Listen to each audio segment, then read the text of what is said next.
A figura que a história registra como Lord Halifax veio ao mundo como Edward Wood, em 16 de abril de 1881, no imponente castelo de Calderon, no condado de Devon, Inglaterra. Seu nascimento ocorreu em meio a uma família de profunda influência, cujo legado moldaria não apenas seu destino, mas também o rumo da política britânica nas décadas seguintes.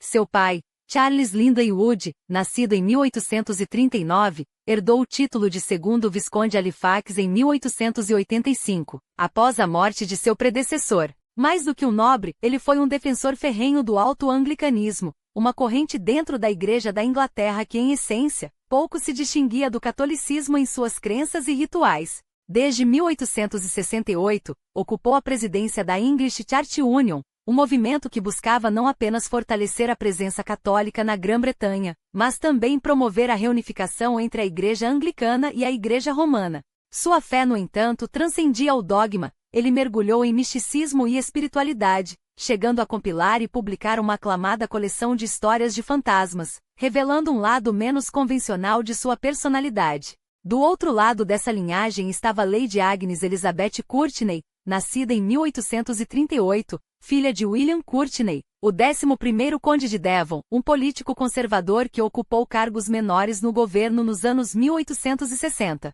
O casamento de Agnes com Charles, em abril de 1869, resultou em 6 filhos, 4 meninos e 2 meninas, sendo Edward o caçula. Ao contrário da figura distante e austera do pai, Agnes ofereceu ao filho um ambiente de afeto e segurança, elementos fundamentais que marcariam sua infância e, mais tarde, sua capacidade de resiliência. Ao que a família Wood pertencia à aristocracia britânica, suas raízes não eram nobres por tradição. Por gerações, seus antepassados haviam sido comerciantes em York, até que a descoberta de carvão em suas terras, no final do século XVIII, os projetou para a elite econômica e social do país.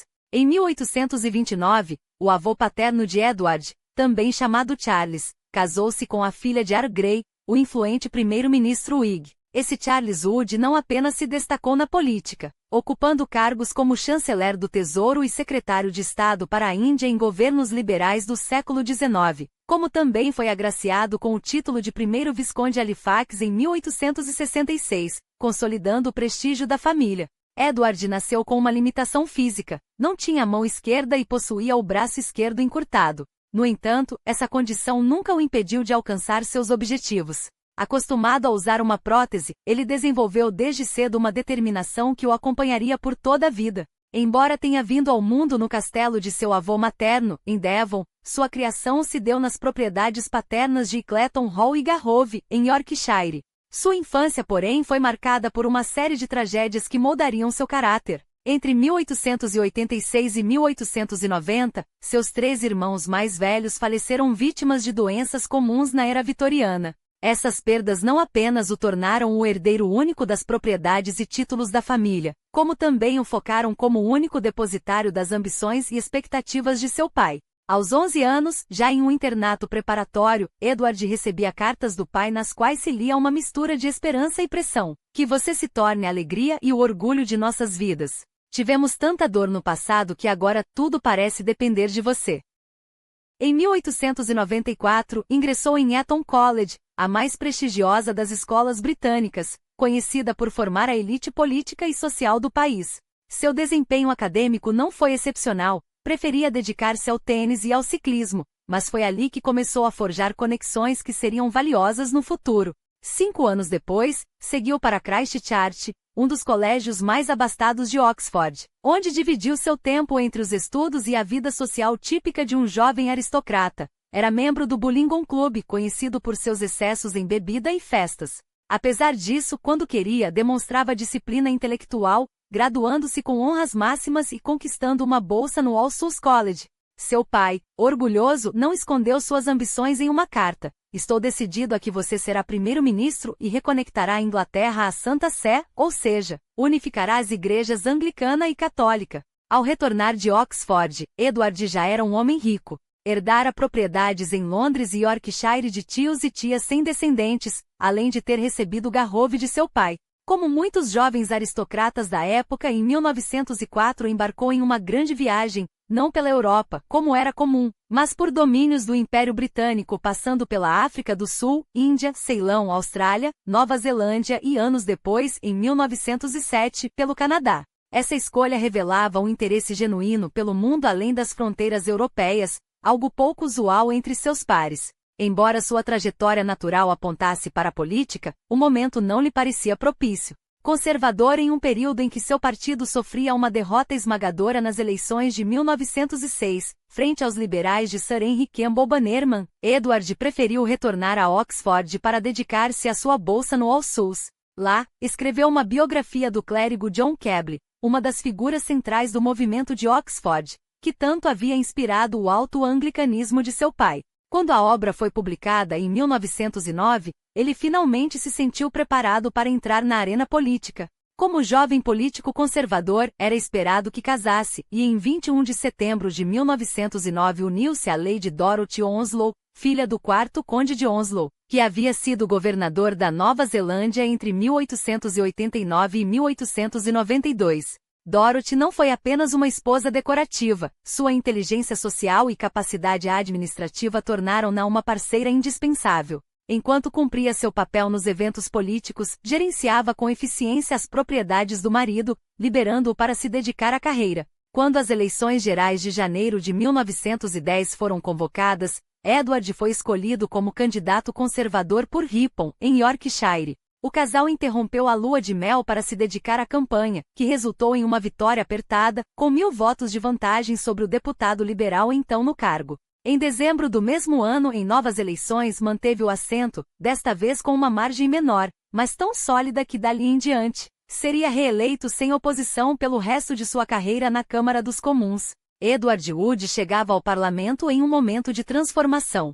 O poder político na Grã-Bretanha já não estava mais concentrado na aristocracia territorial da Câmara dos Lordes, mas sim na Câmara dos Comuns, onde os interesses comerciais e populares ganhavam força. Os governos liberais de Campbell Bannerman e Herbert Asquith implementavam reformas que ampliavam o apoio estatal aos doentes e idosos, lançando as bases do que viria a ser o estado de bem-estar social. O conflito atingiu seu auge em 1909, quando a Câmara dos Lordes, quebrando a tradição, rejeitou o Orçamento do Povo, de David Lloyd George. Em resposta, os liberais aprovaram leis para limitar o poder dos lordes, retirando seu direito de veto sobre projetos de lei financeiros e reduzindo seu poder sobre outras legislações a apenas 2 anos. Nesse cenário de mudanças, a chegada de Edward Wood, um homem inteligente, reservado e pragmático, representava um sopro de ar fresco em um ambiente onde tais qualidades eram cada vez mais raras. Sua trajetória, no entanto, estava apenas começando. Mas enquanto o parlamento britânico se debatia em conflitos internos, outro desafio ameaçava abalar os alicerces do império, a questão irlandesa. Desde o final do século XIX, a pressão por Home Rule, uma forma de autogoverno dentro da estrutura imperial, crescia de maneira irreprimível. E não era apenas a Irlanda que colocava Londres em xeque. Com o amanhecer do século XX, o próprio status da Grã-Bretanha como potência hegemônica global estava sob ameaça. Do outro lado do Canal da Mancha, o Império Alemão, forjado nas guerras de unificação das décadas de 1860 e 1870, expandia sua frota naval sob o comando do Kaiser Guilherme II, desafiando abertamente a supremacia britânica nos mares. Enquanto essas tempestades políticas e geopolíticas se avolumavam, Edward Wood, agora um deputado conservador nos bancos da oposição, mantinha um perfil discreto, quase enigmático. Diferente de muitos colegas que se lançavam em discursos inflamados sobre a crise irlandesa ou a ascensão alemã, ele limitava suas intervenções a questões menores, como se preferisse observar o tabuleiro antes de fazer sua jogada. Seu verdadeiro foco, naqueles anos, parecia estar além das paredes do parlamento. Em 1910, o nascimento da filha Anne trouxe nova luz à sua vida familiar. Em 1912, a chegada do filho Charles consolidou seu papel como pai dedicado. A política, por enquanto, poderia esperar, até que a história o arrancou dessa tranquilidade relativa. Em 4 de agosto de 1914, a declaração de guerra à Alemanha transformou tudo. Wood, como a maioria de seus colegas conservadores, apoiou entusiasticamente o esforço bélico, apesar de estar na oposição, mas não se contentou em discursar. Mesmo com uma deficiência física que poderia tê-lo mantido afastado das trincheiras, ele conseguiu uma comissão nos Keynes On Yorkshire Dragoons. Por 3 anos, nas planícies devastadas de Flandres, cumpriu missões que iam desde a captura de desertores até o enterro dos mortos, passando pela reconstrução de estradas destruídas pela artilharia. Era um trabalho sujo, exaustivo, longe dos holofotes, mas que revelava algo fundamental sobre seu caráter. Quando a pátria chamava, Wood respondia com ações, não com palavras. De volta à Inglaterra em licenças do fronte, ele usava esses intervalos para pressionar o governo em Westminster. Em discursos cortantes exigia uma condução mais enérgica da guerra, mesmo que isso significasse uma aliança impensável com a esquerda trabalhista. Sua postura pragmática não passava despercebida. Em maio de 1915, os conservadores foram convidados a integrar o governo de coalizão de Asquith, mas o primeiro-ministro, cada vez mais visto como um líder fraco para tempos de crise, não resistiria por muito tempo. Em dezembro de 1916, sob pressão de todas as direções, ele foi substituído por David Lloyd George, o mesmo arquiteto do Orçamento do Povo, que anos antes havia deflagrado a batalha entre Câmara dos Comuns e Câmara dos Lordes. Wood, por sua vez, assumiu um papel-chave na máquina de guerra. Em setembro de 1917, tornou-se vice-diretor de suprimento de mão de obra no Ministério do Serviço Nacional, cargo que ocuparia até o fim do conflito. Quando os canhões finalmente se calaram, em novembro de 1918, sua posição era clara. A Alemanha deveria pagar um preço alto pela guerra. Não por vingança, mas por justiça, e para enviar uma mensagem inequívoca a qualquer potência que ousasse desafiar o Império novamente. Lloyd George, no entanto, tinha outros cálculos. Ao convocar eleições gerais ainda em 1918, ele manteve sua coalizão de guerra, mas fraturou o Partido Liberal no processo. O resultado foi arrasador para os liberais, apenas 127 cadeiras, e triunfal para os conservadores, que conquistaram 379 assentos. Wood, que antes sofria com a escassez de colegas Tories, agora enfrentava o problema oposto. Havia muitos deputados conservadores demais, e destacar-se nesse mar de ambições não seria fácil. Sua estratégia? Alinhar-se a um grupo seleto de cerca de uma dúzia de parlamentares Tories que, apesar de sua linha conservadora, defendiam causas progressistas, sufrágio feminino igualitário, moradias subsidiadas para os pobres. Era uma aposta ousada, mas calculada. E funcionou. Sua reputação como intelectual dentro do partido foi consolidada em 1918, quando coassinou, ao lado de Sir George Lloyd, o Manifesto The Great Opportunity, um documento que advogava por maior descentralização do poder de Westminster e uma abordagem mais colaborativa com os sindicatos. Ideias que na época soavam quase revolucionárias para um conservador. O reconhecimento veio em 1921, quando foi nomeado subsecretário no escritório colonial, sob o comando de um certo Winston Churchill, então deputado liberal e seu superior direto. A relação entre os dois era, no mínimo, intrigante. Wood via Churchill como um gênio imprevisível, capaz de brilhantismo e de desastres em igual medida. Churchill, por sua vez, respeitava a confiabilidade de seu subalterno, embora frustrasse-se com sua teimosia em não ceder a argumentos emocionais. Era um casamento de conveniência política, mas que duraria pouco. Nos meses que antecederam as eleições de 1922, Wood juntou-se ao coro de descontentes dentro da coalizão. O estupim? A decisão de Lloyd George de fazer concessões na Guerra de Independência Irlandesa, reconhecendo, em 17 de outubro daquele ano, a independência de 26 dos 32 condados da ilha. Para Wood e seus aliados, era uma rendição inaceitável. Junto a alguns colegas, ele escreveu a Austin Chamberlain, líder do partido, pedindo um rombo definitivo com Lloyd George. Chamberlain, leal à coalizão, convocou uma reunião dos deputados conservadores em 19 de outubro para votar o futuro do governo. O resultado foi esmagador, mais de 2/3 repudiaram a aliança. Lloyd George caiu. Em seu lugar, assumiu Andrew Bonar Law, o antigo líder Tory que havia apoiado os rebeldes. Wood, por sua participação decisiva na revolta, foi recompensado com um cargo de gabinete, presidente do Conselho de Educação. Embora fosse tecnicamente uma posição de prestígio, suas atribuições eram leves e seu orçamento limitado, o que, ironicamente, lhe permitia caçar 2 vezes por semana. Mas sua trajetória estava longe de ser linear. Em maio de 1923, a renúncia de Bonar Law por motivos de saúde abriu espaço para Stanley Baldwin, que, após uma breve passagem do trabalhismo no poder, retornaria ao cargo em outubro de 1924. Wood então foi nomeado ministro da Agricultura, um posto onde, confessadamente, não deixou marcas profundas. Até que, em outubro de 1925, um convite inesperado chegou. Por recomendação do rei Jorge V, Baldwin lhe ofereceu o cargo de vice-rei da Índia, uma posição que o transformaria no representante direto da coroa em um subcontinente de 320 milhões de almas. A princípios, Wood hesitou. Seu pai, com 87 anos, dependia dele, a responsabilidade era monumental. Mas após ser elevado à Câmara dos Lordes como Barão Irving de Kirby Underdahl, em Yorkshire, ele e Lady Dorothy embarcaram para a Índia em março de 1926. A nomeação pegou muitos de surpresa. Afinal, Lord Irving tinha apenas 3 anos de experiência ministerial e nenhum feito político de destaque. Mas havia um detalhe que poucos notaram. Mais de meio século antes, seu avô, como secretário de Estado para a Índia, havia lançado reformas educacionais que agora frutificavam. Uma classe média indiana, cada vez mais consciente de sua identidade nacional, começava a exigir independência. Irving, embora acreditasse no Império como uma força civilizatória, reconhecia o inevitável. A autodeterminação da Índia não era uma questão de se, mas de quando. E se a Grã-Bretanha quisesse preservar sua influência, deveria guiar esse processo com mão firme, mas sem sangue. Essa visão, no entanto, o colocava em rota de colisão com seu superior, Lord Birkenhead, secretário de Estado para a Índia. Enquanto Birkenhead defendia uma linha dura, Irving apostava em concessões estratégicas.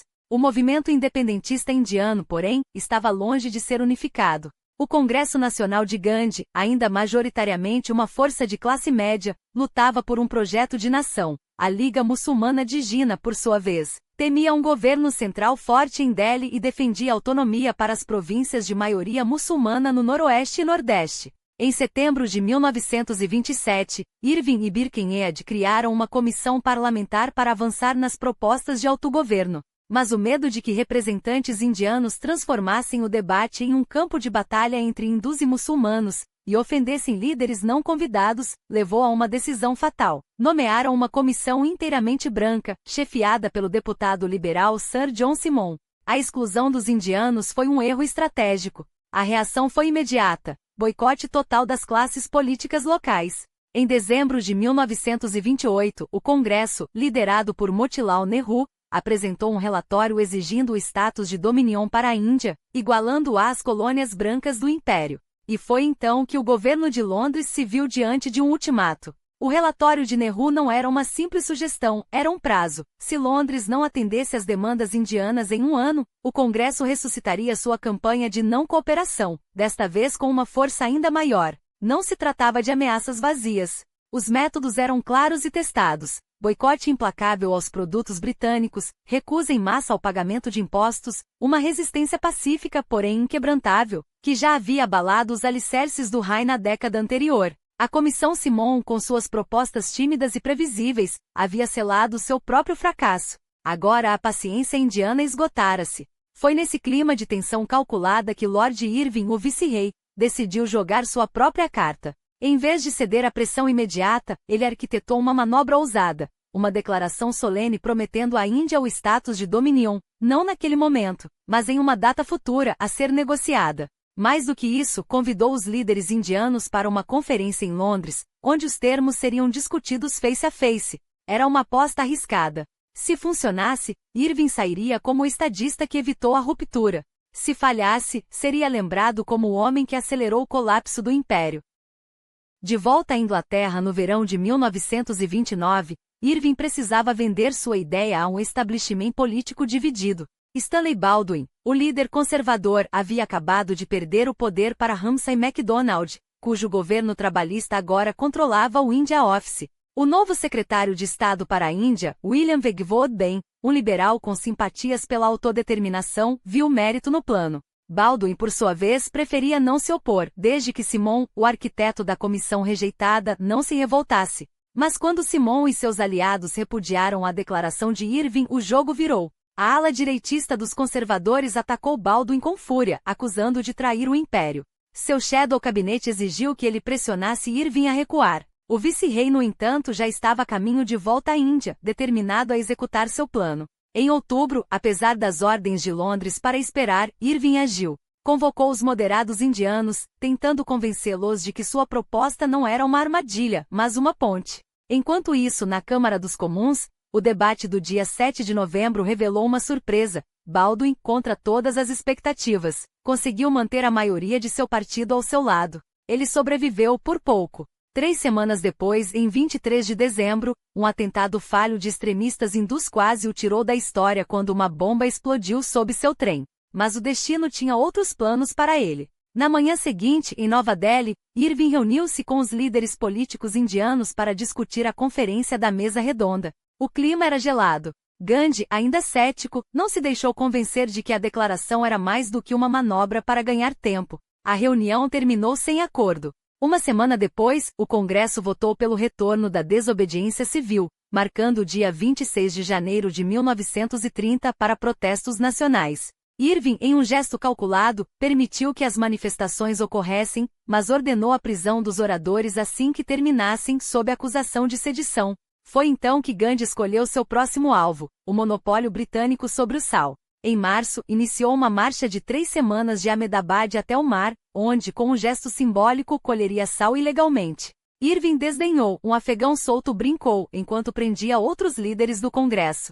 Mas quando a campanha de desobediência escalou para a violência em abril, com ataques a postos militares britânicos, o vice-rei não teve escolha. Em maio, ordenou a prisão de Gandhi, jogando gasolina na fogueira. A repressão só alimentou a revolta. Sem seus líderes, o Congresso boicotou a Conferência da Mesa Redonda em Londres, realizada entre novembro de 1930 e janeiro de 1931. As discussões giraram no vazio, produzindo pouco além de vagas promessas de autogoverno e federação. Mas Irving, teimoso, não desistiu. Em fevereiro de 1931, libertou os líderes presos e sentou-se com Gandhi para 8 rodadas de negociações extenuantes. O acordo que emergiu foi um golpe de mestre. O Congresso suspenderia a desobediência civil em troca da libertação de 19 mil prisioneiros políticos e da devolução de propriedades confiscadas. O Pacto Irving-Gandhi, assinado em 4 de março, elevou Gandhi a um status sem precedentes, um líder colonial negociando em pé de igualdade com um representante da coroa. A Câmara dos Comuns aplaudiu a trégua, mas os diehards do Império, especialmente Winston Churchill, rugiram de indignação. Para eles, era uma rendição. Churchill, que havia retornado aos bancos conservadores em 1924 e servido como chanceler do Tesouro de Baldwin, rompeu com o líder do partido em janeiro, denunciando a política indiana como uma abdicação vergonhosa. Baldwin, no entanto, mais uma vez saiu ileso da tempestade. Quando Irving deixou a Índia em maio de 1931, após 5 anos no cargo, foi recebido como um herói. Ofereceram-lhe um eardom, recusou, argumentando que não poderia superar o título de seu pai, então com 92 anos. Lord Irving voltou a uma Grã-Bretanha à beira do abismo. A Grande Depressão, desencadeada pelo crash de 1929, devorava a economia, e o governo de MacDonald desmoronava sob o peso dos cortes orçamentários. Em agosto, os trabalhistas se rebelaram, forçando a renúncia do primeiro-ministro. Mas o rei Jorge V tinha outros planos. Convenceu MacDonald a liderar um governo nacional com conservadores e liberais, uma coalizão que esmagou a oposição nas eleições de outubro, deixando a Câmara dos Comuns com 470 deputados Tories. Irving, agora de volta ao centro do poder, recusou-se a entrar no gabinete, mas não ficou à margem. Reassumiu a presidência do Board of Education em 1932, enquanto continuava a moldar a questão indiana nos bastidores. Seu trabalho culminou na Lei do Governo da Índia de 1935, que concedeu autonomia às províncias e abriu caminho para uma federação incluindo os estados principescos. Em 1933, foi eleito chanceler da Universidade de Oxford. E quando seu pai faleceu, em janeiro de 1934, tornou-se o 3º Visconde Halifax, um título que carregaria com o peso de suas convicções. Seu sucesso na Índia o convenceu de que até os conflitos mais explosivos podiam ser resolvidos pela negociação, não pela força. Uma crença que nos anos seguintes, o levaria a um dos maiores erros estratégicos da história britânica. Porque enquanto Halifax via em Hitler um homem com quem se podia raciocinar, a máquina de guerra nazista já engatilhava seus motores. A Europa, sem saber, caminhava para o abismo. E o homem que pacificara a Índia estava prestes a testar sua diplomacia contra um inimigo muito mais implacável. Enquanto Londres e Paris se agarravam à ilusão de que a Liga das Nações, já reduzida a um fantasma de suas ambições originais, poderia conter a maré fascista, uma jogada desesperada tomava forma nos bastidores. Halifax, então à frente do Foreign Office ao lado de seu homólogo francês, Pierre Laval, propôs um acordo que beirava a capitulação, ceder 2/3 da Abissínia à Itália em troca do fim das hostilidades. O plano vazou para a imprensa, detonando uma onda de indignação pública. A opinião britânica, ainda ferida pela memória dos campos de batalha da Grande Guerra, recusava-se a aceitar que a honra do Império fosse negociada a portas fechadas. Em 18 de dezembro, a pressão tornou-se insustentável. Durante uma reunião de gabinete tensa, Halifax liderou os clamores pela renúncia do titular do Foreign Office. Stanley Baldwin, então primeiro-ministro, agiu com a frieza calculada que o caracterizava, afastou o homem desgastado e elevou Anthony Ede ao cargo, enquanto reservava para Halifax um papel mais discreto porém estratégico, o de seu braço direito não oficial na sombra do poder.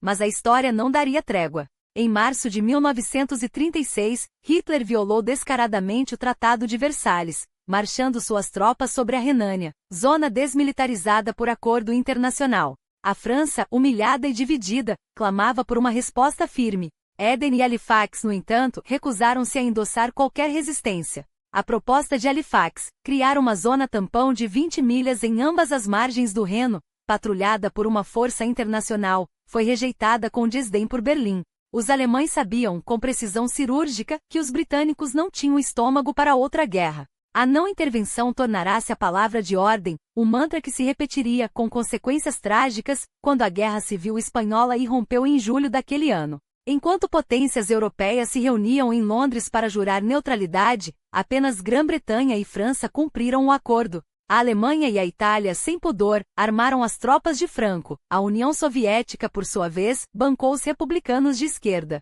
O mundo assistia paralisado ao ensaio geral do próximo conflito global. No fronte doméstico, o Império Britânico tremia sob o peso de suas próprias contradições. A morte de Jorge V em janeiro de 1936 abriu uma crise dinástica que abalaria a monarquia.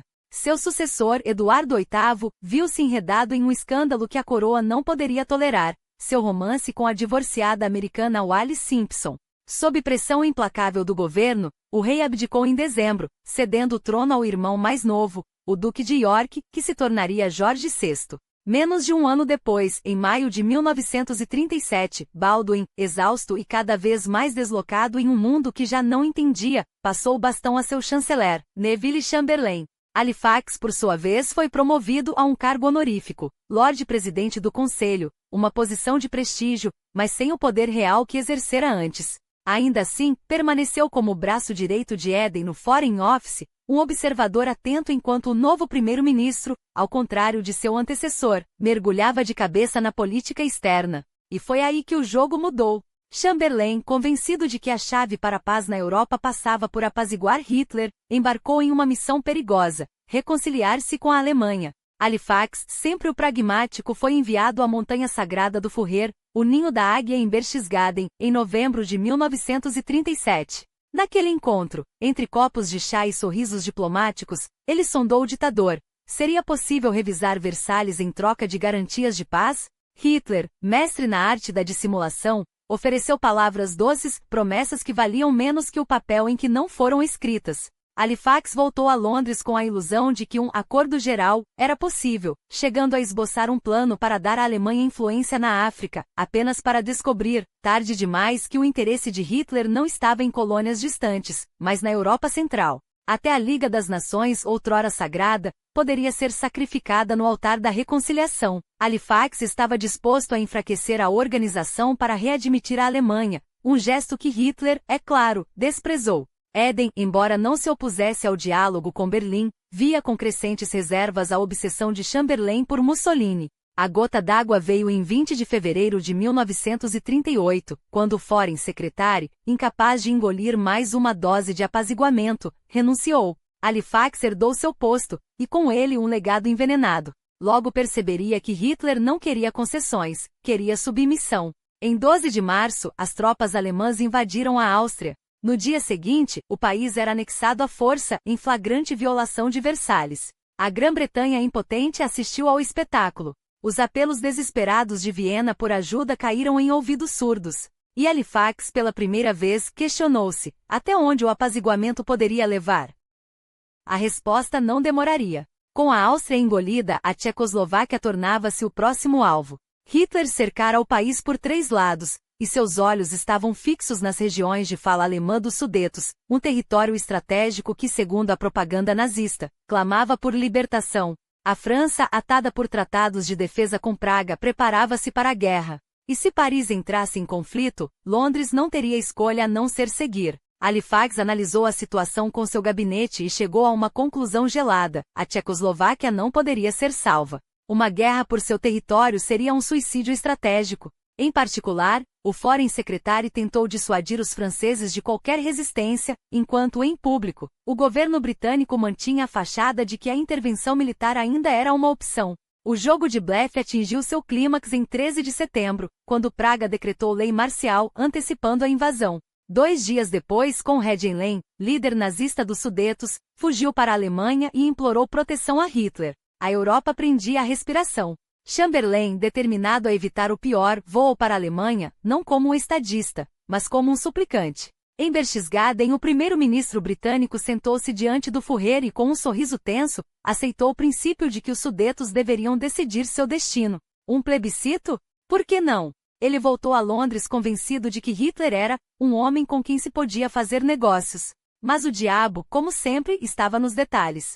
Quando Chamberlain e Halifax apresentaram a proposta anglo-francesa em Bad Godesberg em 22 de setembro, Hitler não apenas a rejeitou, exigiu mais. Queria os Sudetos imediatamente, sem demoras, sem votações. A chantagem era clara. E foi então que Halifax despertou. O homem que por anos acreditara na diplomacia percebeu tarde demais que estava negociando com um lobo disfarçado de cordeiro. Em 25 de setembro, no gabinete, ele rompeu com Chamberlain. Não pressionaria mais a Tchecoslováquia a ceder, mesmo que isso significasse guerra. A sala ficou em silêncio. Chamberlain, atônito, ameaçou renunciar se o império fosse arrastado para um conflito por Praga. O gabinete dividiu-se ao meio. Por um instante, a balança da história oscilaria entre a honra e a covardia. Mas no final, Chamberlain cedeu, ou assim parecia. Concordou em enviar uma mensagem a Beneš, o presidente tcheco, sem forçá-lo a capitular. Porém, na noite de 27 de setembro, enquanto as sombras da guerra se alongavam sobre a Europa, Chamberlain e seus assessores mais próximos tentaram uma última manobra: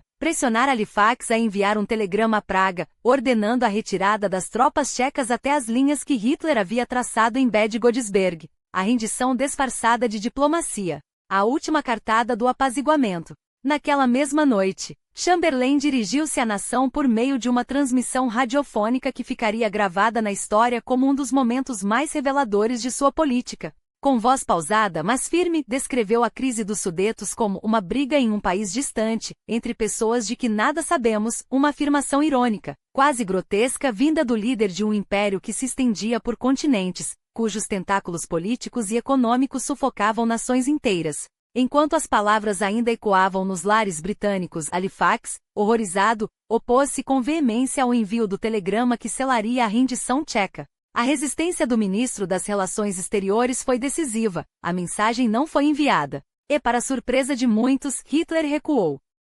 Mas não por benevolência. O Führer, sempre o mestre do teatro político, convidou Chamberlain, Daladier, Mussolini e a si mesmo para um encontro em Munique, em 29 de setembro. Ali, sob os olhares do mundo, seria encenada a última farsa do apaziguamento.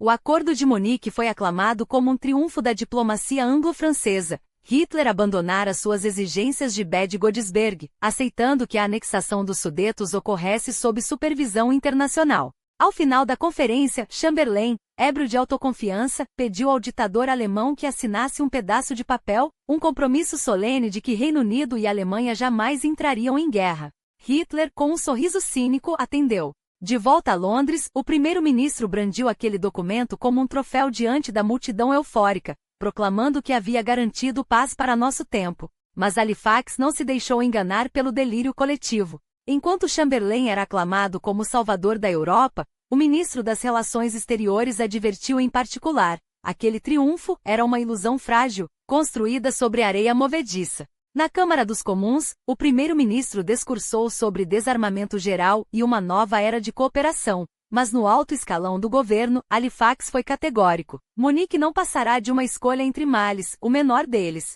Embora discordasse cada vez mais de Chamberlain, considerava sua renúncia um ato de covardia, não era hora de abandonar o leme, mas de lutar contra o apaziguamento de dentro. Exigiu a formação de um governo de unidade nacional, pressionou por um rearranjo militar urgente e pela primeira vez reconheceu o que antes negara. A Grã-Bretanha não poderia mais confiar apenas em sua marinha e na força aérea. A França, sozinha, não suportaria o peso de uma guerra terrestre contra a máquina de guerra nazista.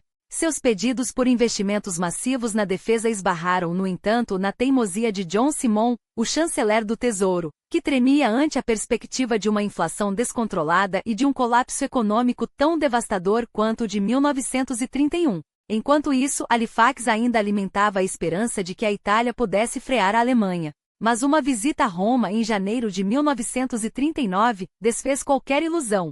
O eixo Berlim-Roma era uma aliança de ferro, e Mussolini não tinha intenção de trair Hitler, até que em 15 de março a máscara caiu de vez. Sem disparar um único tiro, as divisões alemãs marcharam sobre Praga, engolindo o que restava da Tchecoslováquia. O acordo de Munique fora rasgado como papel higiênico. Halifax, furioso, confrontou o gabinete. Não se tratava mais de reintegrar territórios de fala alemã, mas de uma ambição imperial sem limites. Era hora de mostrar a Hitler que a Grã-Bretanha não toleraria mais um centímetro de avanço. Com argumentação implacável, convenceu um Chamberlain relutante a estender garantias de segurança à Polônia e à Romênia, um movimento calculado para forçar a Alemanha a lutar em duas frentes. Em 31 de março, o primeiro-ministro anunciou à Câmara dos Comuns que a Grã-Bretanha defenderia a Polônia caso fosse invadida. 2 semanas depois, as garantias foram estendidas à Grécia e à Romênia. Mas Halifax sabia, palavras não bastavam. Era preciso ação. Em 27 de abril, o serviço militar obrigatório foi instaurado para jovens de 20 e 21 anos. Paralelamente, o ministro das Relações Exteriores, contra todas as resistências, iniciou negociações secretas com a União Soviética, um jogo perigoso, dado o ódio que Varsóvia e Bucareste nutriam por Moscou. Ainda assim persistiu, temendo que sem um acordo Stalin pudesse fechar um pacto com Hitler. Seus piores receios se confirmaram em 23 de agosto. Molotov e Ribbentrop, sorridentes, assinaram o Pacto Ribbentrop-Molotov. A Alemanha e a URSS prometiam não se agredir, enquanto, nas entrelinhas, dividiam a Polônia como um butim. Stalin, além de ganhar tempo, recebia a parte oriental do país e o controle sobre os estados bálticos. Mesmo assim, em 25 de agosto, Halifax assinou o Acordo Anglo-Polonês, um gesto simbólico de que a Grã-Bretanha não recuaria. Esperava que a firmeza forçasse Hitler a recuar, mas o Führer já havia decidido, a Polônia seria esmagada. Quando, em 1º de setembro, as divisões blindadas alemãs cruzaram a fronteira, Halifax evitou uma declaração de guerra imediata, não por fraqueza, mas por estratégia. Sabia que a Grã-Bretanha precisava de tempo para se preparar, que uma resposta apressada poderia expor Londres a bombardeios antes que as defesas antiaéreas estivessem prontas. Por 2 dias, França e Reino Unido tentaram, em vão, uma solução diplomática. Mas no parlamento a pressão era insustentável. Os deputados exigiam que a palavra dada à Polônia fosse honrada. Às 11 horas do dia 3 de setembro, o ultimato expirou. A Grã-Bretanha declarou guerra à Alemanha. Era o fim de uma era de ilusões. Embora o país tivesse entrado no conflito jurando proteger a Polônia, Halifax sabia a verdade amarga. Pouco poderia ser feito para salvar Varsóvia. Quando 2 semanas depois, o Exército Vermelho invadiu pelo leste, partilhando despojo com os nazistas, ficou claro que a Polônia estava condenada. A França, por sua vez, recusava-se a lançar uma ofensiva, bombardear a Alemanha apenas provocaria represálias, e uma intervenção direta arriscaria alienar a URSS. Hitler, astuto, contava com isso. Esperava subjugar a Polônia em semanas e forçar Londres e Paris a aceitar uma paz que legitimasse suas conquistas. Em outubro, após um mês de resistência heroica dos poloneses, o Führer ofereceu um acordo, a Alemanha manteria seus ganhos e a guerra terminaria. Chamberlain, em 12 de outubro, rejeitou a proposta com desdém. Mas poucos na Grã-Bretanha conseguiam vislumbrar como aquela guerra poderia ser vencida. Halifax, no entanto, havia garantido uma coisa: em 1939, a Alemanha ainda lutaria sozinha. Itália, Espanha e Japão permaneciam neutros.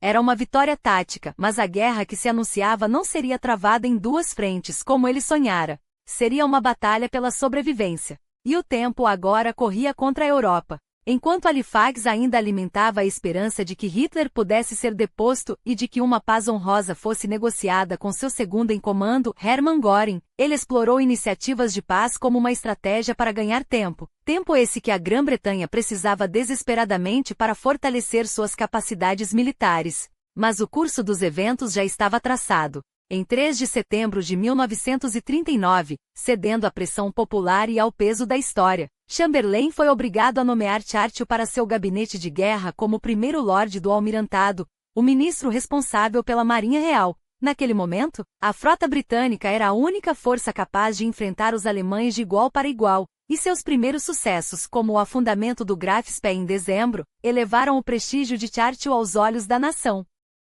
Antes da guerra, a virada de Halifax contra o apaziguamento o havia aproximado de Churchill. Mas uma vez deflagrado o conflito, o primeiro Lorde passou a criticar a hesitação do ministro das Relações Exteriores em apoiar operações militares mais ousadas.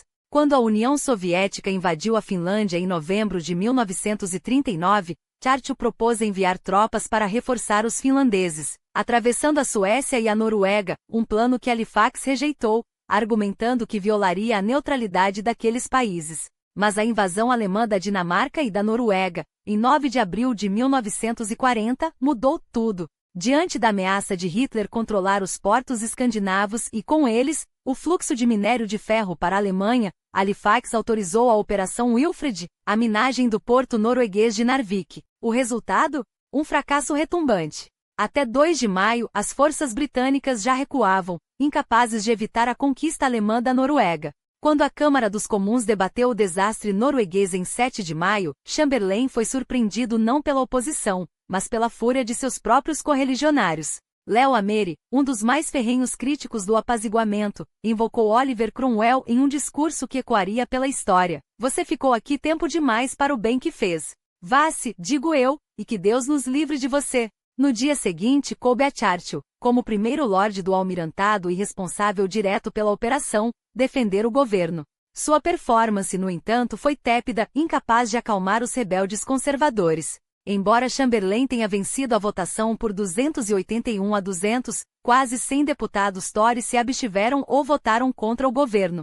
Em tempos de paz, um primeiro-ministro poderia sobreviver a um revés assim. Mas em maio de 1940, com a Europa em chamas, a matemática política era implacável. Ou Chamberlain formava um governo de unidade nacional, ou cairia. E aqui estava o dilema: Labour e os liberais jamais serviram sob seu comando. Restavam apenas 2 nomes para substituí-lo, Halifax e Churchill. Chamberlain, em um gesto que revelava tanto sua lealdade quanto sua lucidez, confessou ao ministro das Relações Exteriores que ele era seu sucessor preferido.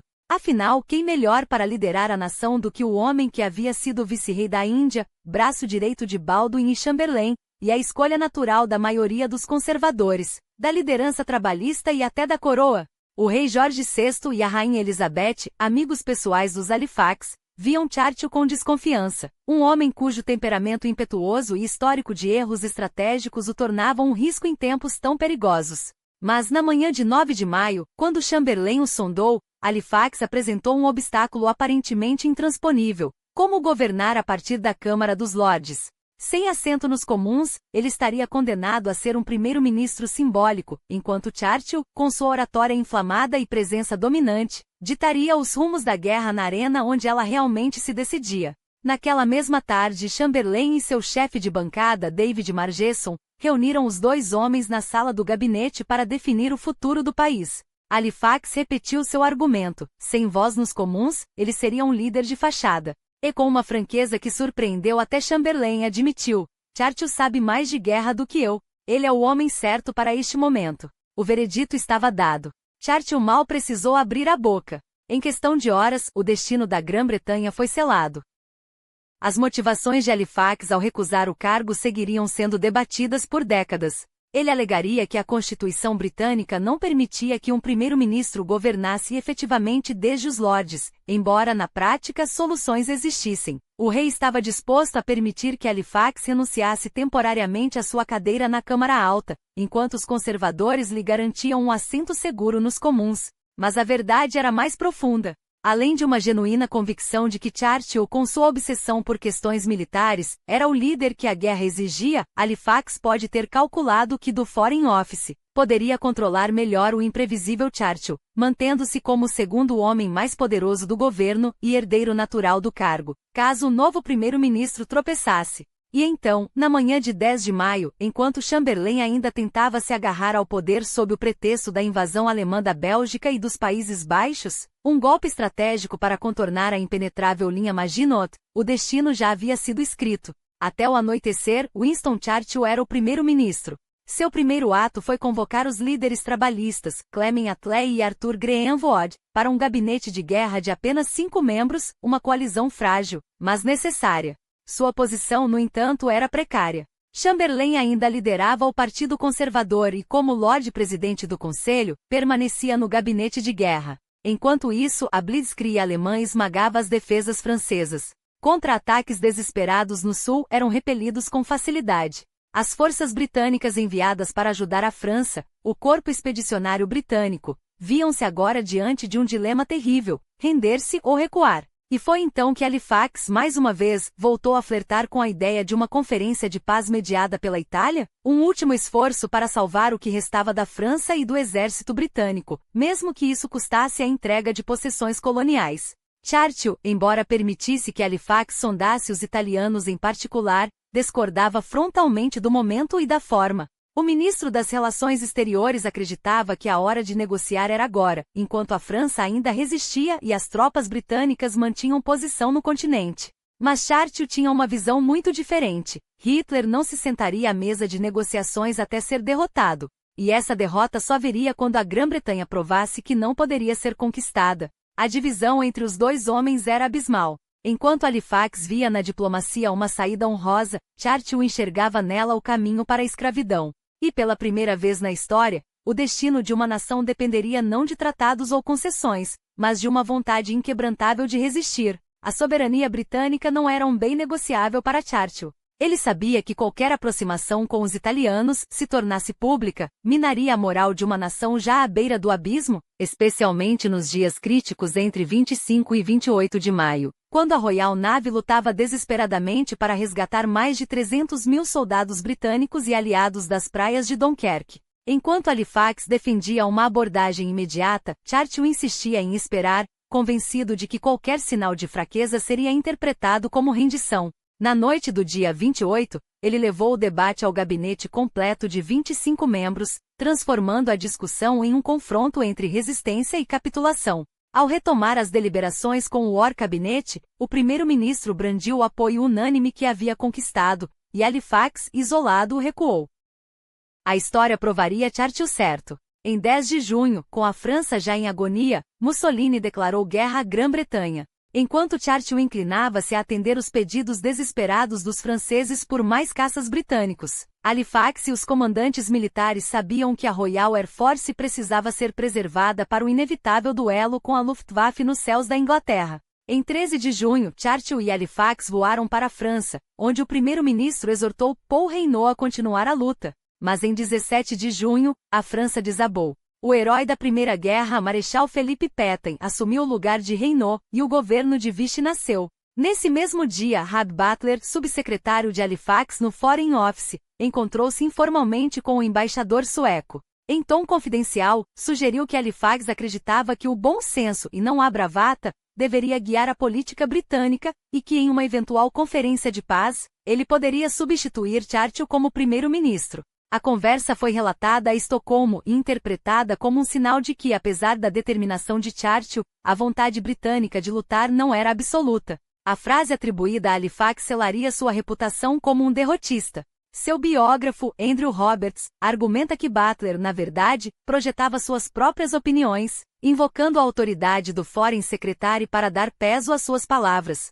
O armistício assinado por Pétain em 22 de junho reconhecia formalmente a independência da França, mas com metade do país sob ocupação alemã e o governo exilado em Vichy, no sul, o país não passava de um estado fantoche de Hitler. Churchill temia que os recursos militares franceses restantes, especialmente a poderosa frota do Mediterrâneo estacionada no norte da África, fossem agora usados contra a Grã-Bretanha. Quando as negociações anglo-francesas por uma solução incruenta fracassaram, o War Cabinet tomou uma decisão brutal. Em 3 de julho, a Royal Navy atacou a base naval de Mers-el-Kébir, afundando parte da frota francesa ao custo de mais de 1.200 vidas. Apesar do dilema moral de atacar um aliado recente, Halifax apoiou a operação, convencido de que a segurança nacional não admitia hesitações. No verão de 1940, Halifax e os remanescentes do governo Chamberlain tornaram-se alvos do Labour Party e da imprensa, que exigiam sua demissão.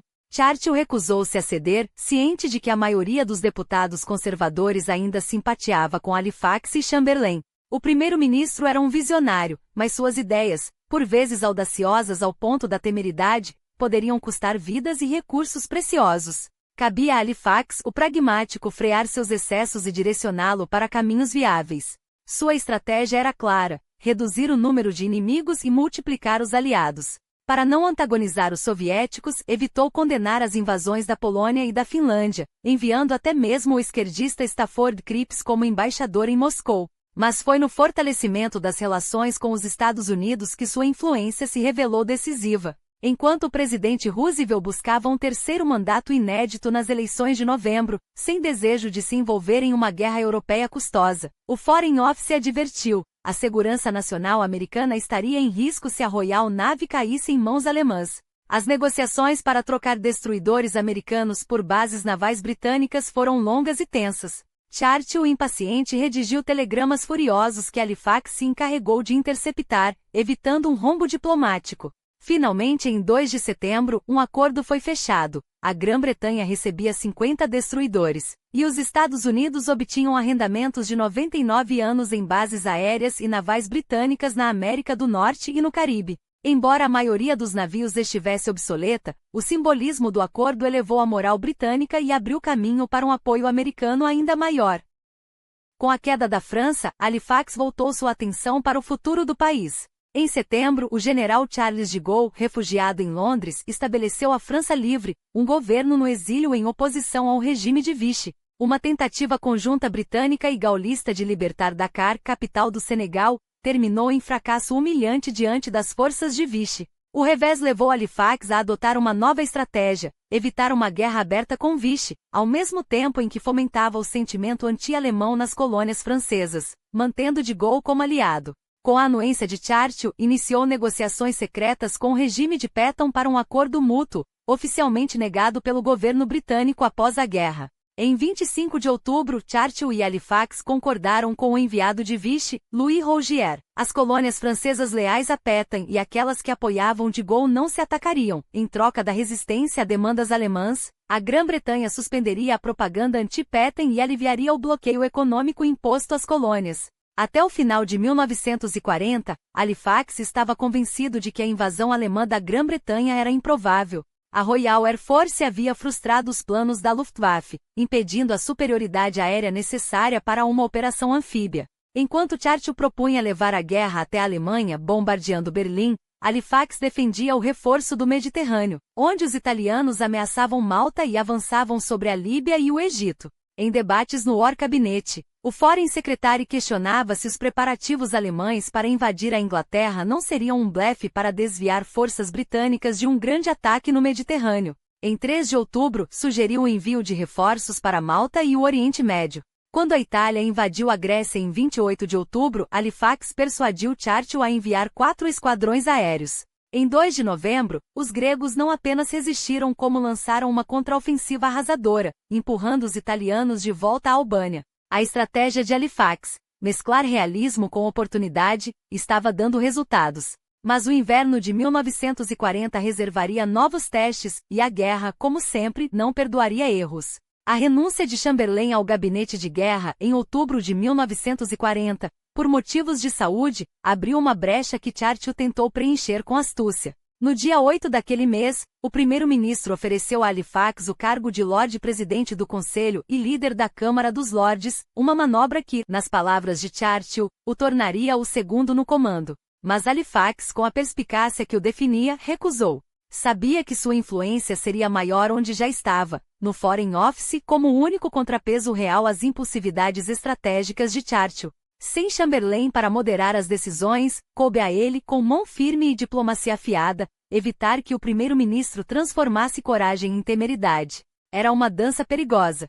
Churchill admirava, sim, o gênio de seu colega, até mesmo um adversário político como Harold Nicolson admitiria que Halifax possuía a mente mais equilibrada do gabinete, mas não suportava ter suas mãos amarradas. A morte inesperada do Marquês de Lothian, embaixador britânico nos Estados Unidos, em 12 de dezembro, foi a oportunidade que Churchill esperava. Com sua tendência de afastar rivais incômodos para postos diplomáticos, ofereceu o cargo primeiro a Lloyd George, então com 77 anos, que recusou. O alvo real, porém, sempre fora Halifax. O convite foi uma bomba. Para Churchill, era a chance de livrar-se de um freio que considerava excessivo. Para Halifax, uma sentença de exílio político. Aceitar significaria o fim de sua carreira em Londres, o arrancamento de uma vida aristocrática profundamente enraizada. Ele e Lady Halifax eram amigos pessoais do rei e da rainha, e a transferência para um país que, por instinto, desconfiava da nobreza britânica. Ele resistiu com veemência, argumentando, implorando, até ameaçando renunciar. Mas Churchill, quando decidia, não cedia. Em 23 de dezembro, após semanas de tensão, Halifax curvou-se ao inevitável, partiria para Washington. A chegada foi triunfal. Roosevelt, em um gesto sem precedentes, navegou em seu iate presidencial para recebê-lo, um sinal claro de que os Estados Unidos, ainda neutros, reconheciam a importância do novo embaixador. Mas a realidade logo se impôs.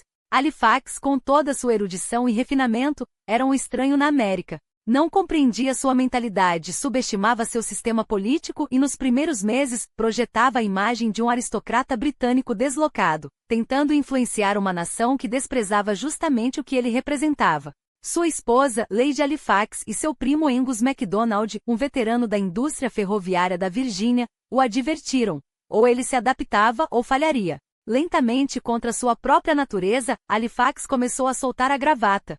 Até o verão de 1941, os americanos já o viam com outros olhos. O ataque a Pearl Harbor em dezembro daquele ano mudou tudo. De repente, Halifax não era mais um embaixador em terra estrangeira, mas um aliado em uma guerra comum. A relação anglo-americana floresceu e com ela sua popularidade. A missão diplomática britânica em Washington encharia para mais de 9.000 pessoas, uma legião que incluía mentes brilhantes como o filósofo Isaiah Berlin e o economista John Maynard Keynes. Mas o preço pessoal foi alto. Em novembro de 1942, seu segundo filho, Peter, caiu em El Alamein. Poucos meses depois, o caçula, Richard, perdeu as pernas na África do Norte. A tragédia comoveu a opinião pública. A família Halifax, antes vista com desconfiança, agora encarnava o sacrifício de uma geração. Quando a maré da guerra virou a favor dos aliados, em 1944, Halifax voltou seus olhos para o pós-guerra. Em um discurso no Canadá, previu um mundo dominado por 3 superpotências, Estados Unidos, União Soviética e China, e defendeu que a Grã-Bretanha, para não ser relegada à irrelevância, deveria manter seus laços imperiais. As palavras soaram como um anacronismo. Os canadenses protestaram, e ele foi obrigado a pedir desculpas ao primeiro-ministro Mackenzie King. Mas sua visão de cooperação global, não de confrontação, o diferenciava. Enquanto Churchill já falava em uma cortina de ferro, Halifax insistia em dialogar com Stalin, reconhecendo o papel soviético na derrota de Hitler. Sua influência foi decisiva nas conferências de Dumbarton Oaks que lançaram as bases da ONU. Churchill, em um gesto de reconhecimento, elevou-o a Conde de Halifax em 1944. Mas o destino reservava mais uma ironia. Nas eleições de julho de 1945, o próprio Churchill foi derrotado por Clement Attlee. O novo primeiro-ministro trabalhista, no entanto, manteve Halifax em Washington, uma prova de que, além de partidos, havia guerra a ser vencida e uma economia a ser reconstruída. Junto de Keynes, ele negociou um empréstimo de 3,75 bilhões de dólares que salvou a Grã-Bretanha da falência. Quando o acordo foi fechado em dezembro de 1945, sua fúria ao saber que os conservadores haviam se abstido na votação foi tão intensa que chegou a considerar abandonar o partido. Eles preferem nos ver afundar a apoiar um governo que nos salva, escreveu a um amigo. Contra todas as expectativas, Halifax acabou gostando da América. Quando deixou o posto em maio de 1946, foi ovacionado por estadistas dos dois lados do Atlântico. De volta à Inglaterra, recusou o convite de Churchill para integrar o gabinete sombra. A política ativa já não o atraía. Ao contrário de seu antigo rival, não escreveu memórias detalhadas sobre a guerra. Sua autobiografia, Fullness of Days, 1957, foi pouco mais que um conjunto de anedotas leves, como se quisesse apagar as controvérsias. Mas a história não o poupou. Nos anos 1950, seguia sendo lembrado como o rosto do apaziguamento, o derrotista, que quis negociar com Hitler enquanto Churchill jurava lutar até o fim. No entanto, sua trajetória pós-guerra foi a de um estadista, não de um homem derrotado. Permaneceu como chanceler da Universidade de Oxford, governador de Eton, e em 1943, foi nomeado chanceler da Ordem da Jarreteira, a mais alta honraria de cavalaria britânica. Em 1957, tornou-se grão-mestre da Ordem de São Miguel e São Jorge, ironicamente sem jamais ter sido membro dela. Quando morreu, em 23 de dezembro de 1959, aos 78 anos, deixou um legado complexo. O homem que tentará evitar a guerra e depois, ajudar a vencê-la. O aristocrata que desconfiou da América e terminou por conquistá-la. O pragmático que, entre erros e acertos, soube navegar nas águas turbulentas de um século que destruía impérios e reescrevia as regras do poder. A recusa de Halifax ao cargo de primeiro-ministro em maio de 1940, um momento em que a Europa ardia e a Grã-Bretanha tremia à beira do abismo, não foi mera hesitação, mas cálculo estratégico. Seu objetivo era claro: manter a Alemanha isolada o máximo possível enquanto a indústria britânica, ainda convalescente, reconstruía sua capacidade militar, especialmente a força aérea que se revelaria decisiva nos meses seguintes. Mas as motivações por trás dessa decisão seguem envoltas em controvérsia. Afinal, até que ponto sua disposição para negociar a paz após a queda da França foi realismo diplomático ou ilusão perigosa? O que não se pode negar é que, como embaixador nos Estados Unidos durante grande parte da guerra, Halifax teceu as alianças que salvaram a Grã-Bretanha. Com uma combinação de charme aristocrático e perspicácia política, ele transformou a desconfiança inicial de Roosevelt em um compromisso inquebrantável. Sem seu trabalho nos bastidores, o fluxo de suprimentos, inteligência e, finalmente, tropas americanas poderia ter chegado tarde demais. A vitória britânica não foi apenas uma questão de coragem nos campos de batalha, mas de diplomacia nos salões de Washington, e nisso Halifax foi mestre. Mas como julgar um homem cuja herança é tão contraditória? Foi ele o arquétipo do apaziguador, cego diante da natureza predatória do fascismo de Hitler e Mussolini, ou um estrategista que, ao adiar o confronto direto, deu à RAF o tempo necessário para se tornar a muralha que esmagou os planos de invasão nazista no outono de 1940? A história raramente oferece respostas simples, especialmente quando se trata de figuras que operaram na sombra entre a guerra e a paz. O que fica é o peso de suas escolhas, e a pergunta que elas nos deixam: até que ponto a prudência se distingue da covardia quando o mundo está em chamas?